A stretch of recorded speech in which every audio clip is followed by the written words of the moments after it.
ويسر لي أمري واحلل عقدة من لساني يفقه قولي رب زدني علما رب زدنی علما رب زدنی علما۔ جو کہہ رہا ہوں اسے کتاب میں مت لکھنا، جو کہہ رہا ہوں اسے کتاب میں مت لکھنا، میں کتاب نہیں ذہن کی تلاش میں ہوں۔ آج میں آپ کے سامنے امت کی ماؤں میں سے ایک بہترین ماں حضرت زینب بنت جحش رضی اللہ تعالی عنہ کے بارے میں بتاؤں گی انشاءاللہ تعالی۔ ہم زمانے کو سکھائیں گے تیرا طرز حیات، ہم زمانے کو سکھائیں گے تیرا طرز حیات، تجھ سے اقرار یہ کرتے ہیں اے زینب۔ نام حضرت زینب، کنیت ام الحکم، ان کا تعلق قریش کے خاندان اسد بن خزیمہ سے تھا۔ ان کی ماں کا نام امیمہ بنت عبد المطلب تھا۔ یہ پیارے نبی صلی اللہ علیہ وسلم کی 5ویں بیوی تھی، اور جو ان کی امی تھی امیمہ، وہ رسول اللہ صلی اللہ علیہ وسلم کی پھوپھی تھی۔ اس لحاظ سے حضرت زینب رسول کریم صلی اللہ علیہ وسلم کی پھوپھی زاد بہن بھی ہوئی۔ حضرت زینب ان خوش قسمت لوگوں میں تھیں جنہوں نے سابقون الاولون بننے کا شرف حاصل کیا۔ آپ نے حضرت زینب رضی اللہ عنہ کا نکاح، یعنی کہ پیارے نبی صلی اللہ علیہ وسلم نے حضرت زینب رضی اللہ عنہ کا نکاح حضرت زید بن حارثہ سے کیا۔ حضرت زید بن حارثہ رسول اللہ صلی اللہ علیہ وسلم کے آزاد کردہ غلام اور منہ بولے بیٹے تھے، مگر جب حضرت زینب کو بعض وجوہ کی بنا پر یہ رشتہ پسند نہ تھا، اس لیے انہوں نے نکاح سے پہلے رسول اللہ صلی اللہ علیہ وسلم سے عرض کیا کہ یا رسول اللہ، میں زید کو اپنے لیے پسند نہیں کرتی، کیونکہ وہ ایک آزاد کردہ غلام ہے اور میں ایک عرب کی بہت شریف اور معزز خاندان یعنی گھرانے کی بیٹی ہوں۔ انہوں نے منع کیا۔ ان کے جو بھائی تھے عبداللہ بن جحش، انہوں نے بھی انکار کیا کہ پیارے نبی صلی اللہ علیہ وسلم مطلب کس طرح ایسا نکاح کا پیغام دے سکتے ہیں کہ ہم لوگ تو بہت ہائی فائی ہیں اور وہ ایک غلام ہے۔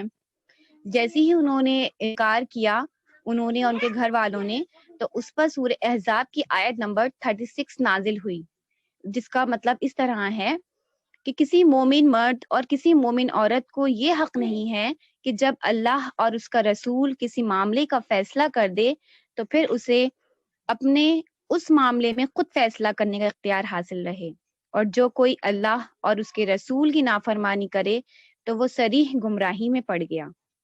جیسی ہی یہ آیت نازل ہوئی، اس آیت کو سنتے ہی حضرت زینب اور ان کے سب خاندان والوں نے سر اطاعت خم کر دیا۔ نبی صلی اللہ علیہ وسلم نے ان کا نکاح پڑھایا۔ خود حضرت زید رضی اللہ عنہ کی طرف سے پیارے نبی صلی اللہ علیہ وسلم نے 10 دینار اور 60 درہم مہر ادا کیا، کچھ کپڑے وغیرہ دیے اور کچھ سامان خوراک گھر کے خرچ کے لیے بھی بھجوایا۔ تو یہاں پر ہمیں اسلام کی ایک بہت اچھی تعلیم ملتی ہے کہ اسلام جو ہے کوئی بھی ہائی لیول میں ہو یا کوئی لو سوسائٹی سے وابستہ ہو تو اس پہ جو ہے وہ یقین نہیں رکھتا۔ Islam rejects the stipulation that men may be superior and inferior by birth or descent۔ لیکن کیا ہوتا ہے کہ ان دونوں کی شادی ہو جاتی ہے، لیکن وہ دونوں آپس میں نباہ نہیں کر پاتے ہیں۔ تقریباً 1 سال کے بعد حضرت زید رضی اللہ عنہ نبی صلی اللہ علیہ وسلم کے پاس آتے ہیں اور کہتے ہیں کہ یا رسول اللہ، زینب مجھ سے زبان درازی کرتی ہیں، میں انہیں طلاق دینا چاہتا ہوں۔ تو حضور صلی اللہ علیہ وسلم ان کو بہت سمجھاتے ہیں کہ طلاق جو ہے وہ اللہ کے نزدیک پسندیدہ فعل نہیں ہے۔ جب وہ یہ جملہ کہتے ہیں تو اللہ تعالیٰ کی طرف سے پھر وہی نازل ہوتی ہے اور سورہ احزاب کی آیت نمبر 37 ہوتی ہے، جس کا مطلب اس طرح ہے کہ تم اپنے دل میں وہ بات چھپاتے ہو جس کو خدا ظاہر کر دینے والا ہے، اور لوگوں سے ڈرتے ہو حالانکہ اللہ اس بات کا زیادہ حقدار ہے کہ تم اس سے ڈرو۔ تو یہاں پہ اللہ تعالیٰ یہ آیت اس لیے نازل کرتے ہیں کیونکہ اللہ تعالیٰ نے وحی کے ذریعے پیارے نبی صلی اللہ علیہ وسلم کو پہلے ہی بتا دیا تھا کہ میں تمہارا نکاح جو ہوں حضرت زینب سے کرنے والا ہوں۔ لیکن حضور صلی اللہ علیہ وسلم ایک طریقہ ہوتا ہے، ایک انداز ہوتا ہے کہ ہم کسی کو روکیں گے وہ غلط فعل نہ کرے، تو انہوں نے یہ بات کہی۔ لیکن اللہ تعالیٰ نے یہاں کہا کہ جب میں نے تم سے یہ بات کہہ دی ہے تو پھر تم مطلب کچھ نہیں کہو۔ پھر مگر ہوتا وہی ہے جو خدا کو منظور ہوتا ہے، دونوں کا نباہ نہیں ہو پاتا ہے، اور حضرت زید جو ہیں وہ حضرت زینب کو طلاق دے دیتے ہیں۔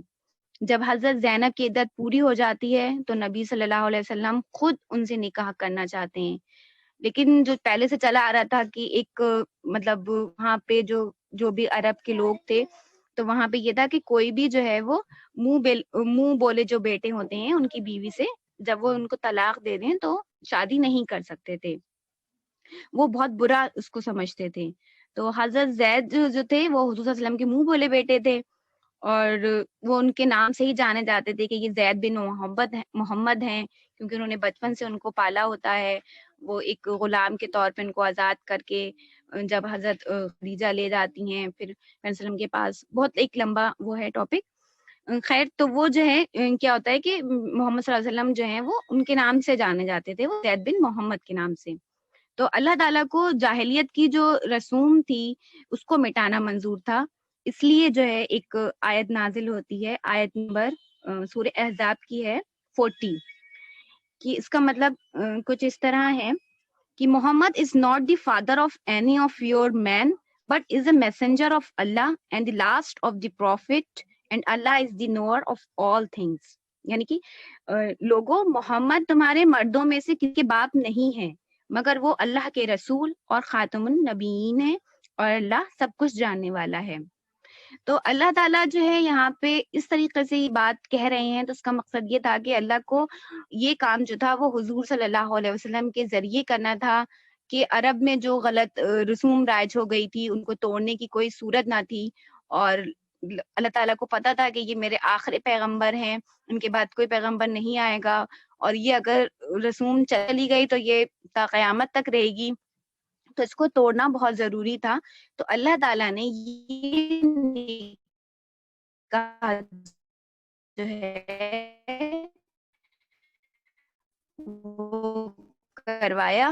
یہ نکاح صرف اس لیے نہیں تھا کہ ایک بیوی اور ایڈ ہو جائے، ایک بھی تھا کہ حضرت نب سے ان کا نکاح ہو جائے، اور پھر مطلب یعنی کہ جب اگر کوئی اپنے منہ بولے بیٹے کا اگر کوئی اس کو طلاق دے دے تو وہ اس سے شادی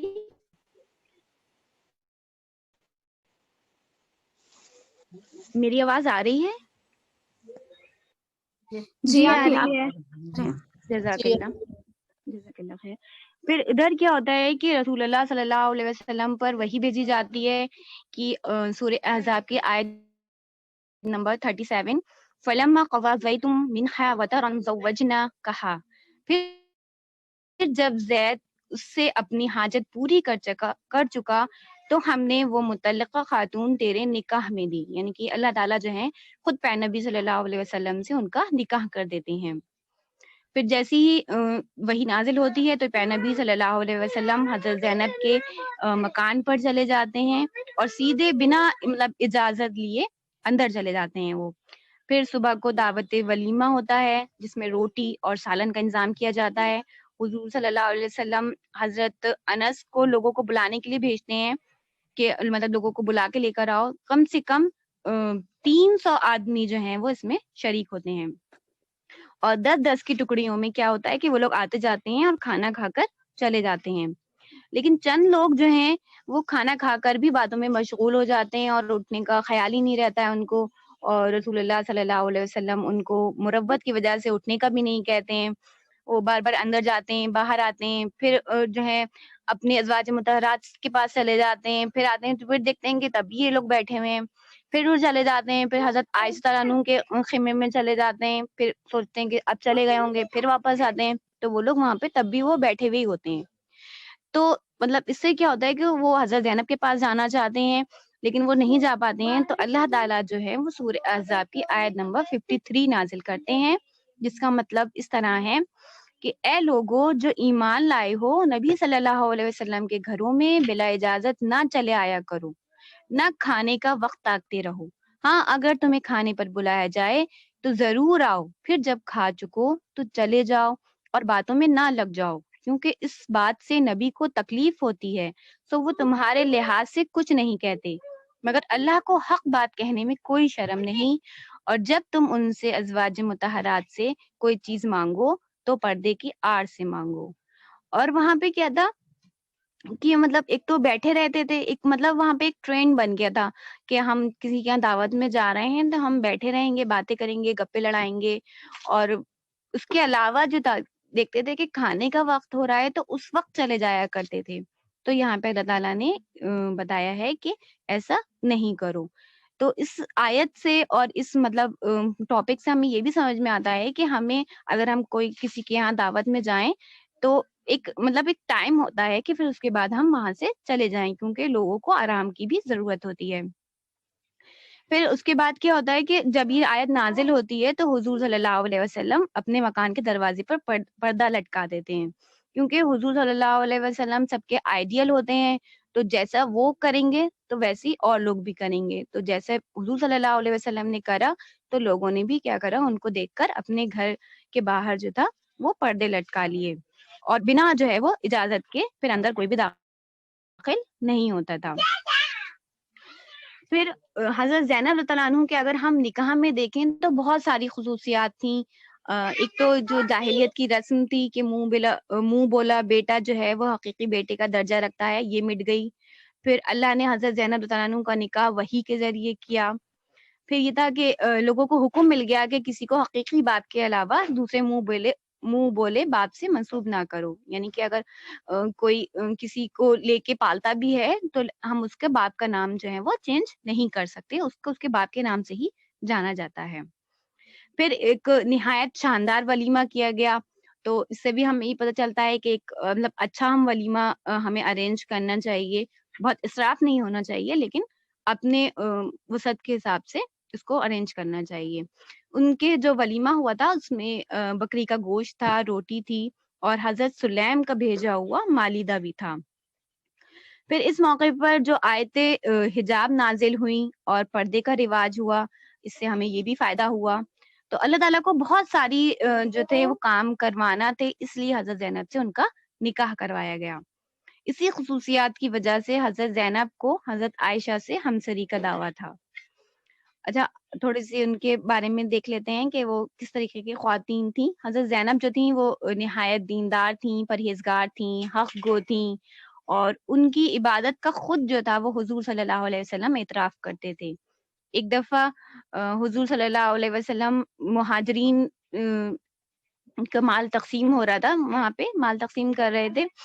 تو حضرت زینب اس موقع پر موجود تھیں. انہوں نے کوئی ایسی بات کہی جو محمد صلی اللہ علیہ وسلم کو ناگوار گزری. اور پھر حضرت عمر نے ذرا تلخ لہجے میں حضرت زینب کو دخل دینے سے منع کیا. تو رسول اللہ صلی اللہ علیہ وسلم نے فرمایا، عمر ان سے کچھ نہ کہو، یہ اوارہ ہیں. اوارہ مینس بڑی عبادت گزار اور خدا سے ڈرنے والی ہیں. پھر اگر ہم حضرت عائشہ صدیقہ رضی اللہ عنہ جو ہے دیکھتے ہیں کہ وہ ان کے بارے میں لکھتی ہیں کہ میں نے دین کے معاملے میں زینب سے بہتر کوئی عورت نہیں دیکھی. اگر ہم واقعہ افق میں بھی دیکھیں تو حضرت زینب نے حضرت عائشہ کے متعلق صاف صاف کہا تھا کہ نبی صلی اللہ علیہ وسلم سے کہ میں عائشہ میں بھلائی کے سوا کچھ نہیں پاتی. پھر ایک دفعہ کا واقعہ ہے کہ حضور صلی اللہ علیہ وسلم اپنی ازواج مطہرات کو مخاطب کر رہے تھے. سب لوگ سب بیٹھی ہوئی تھیں ازواج مطہرات. تو نبی صلی اللہ علیہ وسلم نے کہا کہ تم میں سے وہ مجھے جلد ملے گی جس کا ہاتھ سب سے لمبا ہوگا. میرے مرنے کے بعد تم میں سے وہ مجھے سب سے جلدی ملے گی جس کا ہاتھ سب سے لمبا ہوگا. تو یہ سن کر جو ہے وہ سب ایک دوسرے سے ہاتھ ناپا مطلب کرتی تھیں کہ دیکھتے ہیں کس کا ہاتھ لمبا ہے. تو حضرت زینب کے ہاتھ جو تھے وہ سب سے چھوٹے تھے.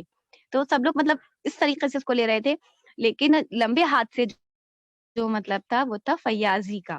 اور حضرت زینب صلی اللہ عنہ جو ہیں وہ بے حد فیاض تھیں. اور یہ بات جو ہے وہ سچ بھی ثابت ہوئی کہ پیارے نبی صلی اللہ علیہ وسلم کے بعد سب سے پہلے جو ہے وہ حضرت زینب نے وفات پائی. یعنی کہ سب سے پہلے وہی جو ہے وہ پیارے نبی صلی اللہ علیہ وسلم سے جا کر ملی.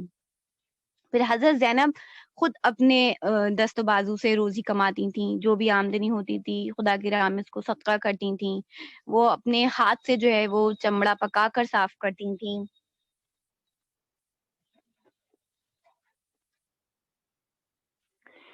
پھر کیا ہوتا ہے کہ اس بات سے ہمیں ایک بات یہ بھی ایک میسج یہ بھی ملتا ہے کہ ہم جیسے لیڈیز ہیں تو ہمیں بھی کچھ نہ کچھ اپنی ارننگ کا کرنا چاہیے. جی میری آواز آ رہی ہے صاف؟ جی آپ کی آواز کلیئر ہے. یہ آ رہی ہے, آپ کی وائس کلیئر آ رہی ہے. اچھا جزاک اللہ. تو مطلب ہمیں کچھ نہ کچھ جو ہے وہ ایسا کرنا چاہیے کہ کچھ ہماری جیسے ارننگ ہو تو ہم اس میں صدقہ کر سکیں, اس کے مطلب جو بھی ہمیں پیسے ملیں گے تو ہم اس سے کچھ اللہ کی راہ میں خرچ کر سکیں گے. یا اگر ہم نہیں کر رہے ہیں یا ہمیں جو کوئی بھی پاکٹ منی ملتی ہے, ہمارے ہسبینڈ دیتے ہیں یا ہمارے فادر دیتے ہیں, تو اس میں سے کچھ نہ کچھ جو ہے وہ اللہ کی راہ میں ضرور نکالنا چاہیے اور زیادہ سے زیادہ نکالنے کی کوشش کرنا چاہیے. حضرت عمر تعالیٰ عنہ کے دور خلافت میں ان کو لگ بھگ 12,000 درہم کا وظیفہ ملتا تھا حضرت زینب کو, اور وہ فوراً جو ہے وہ حاجت مندوں پر لوٹا دیتی تھیں. تو ایک بار جب ان کو دیا گیا وہ وظیفہ تو فوراً انہوں نے جو تھا وہ ضرورت مندوں کو دے دیا. پھر حضرت عمر نے ان کو اور ایکسٹرا میں بھیجا تو انہوں نے فوراً وہ بھی بھیج دیا, اور بہت زیادہ خوف سے جو ہے ان کے اللہ جو ہے مطلب میرا اس کا حساب کتاب لے گا, یہ کہہ کر انہوں نے جو ہے وہ اللہ میرا اس سے حساب کتاب مت لینا, یہ کہہ کر انہوں نے تقسیم کر دیا. پھر حضرت زینب نے جو ہے وہ 53 ایئرس کی جو ہے لگ بھگ ایج پائی اور 20 ہجری میں آپ کی وفات ہوئی. ان کے انتقال سے مدینہ کے فقیر اور مسکین میں اداسی چھا گئی تھی. وہ ان کو بہت زیادہ دیتی تھیں, سب کچھ جو راہ خدا میں لٹا چکی تھیں, صرف ایک مکان جو تھا وہ ترکے میں انہوں نے چھوڑا تھا. اور وفات سے پہلے انہوں نے کچھ ٹائم پہلے وصیت کی کہ مجھے تابوت رسول اللہ صلی اللہ علیہ وسلم پر اٹھایا جائے. ان کی وصیت پوری کی گئی. اور حضرت عائشہ تعالیٰ عنہ نے ان کی وفات پر فرمایا کہ وہ بہت نیک بخت اور بے مثل خاتون چلی گئیں اور یتیموں اور رانڈووں کو بے چین کر گئیں.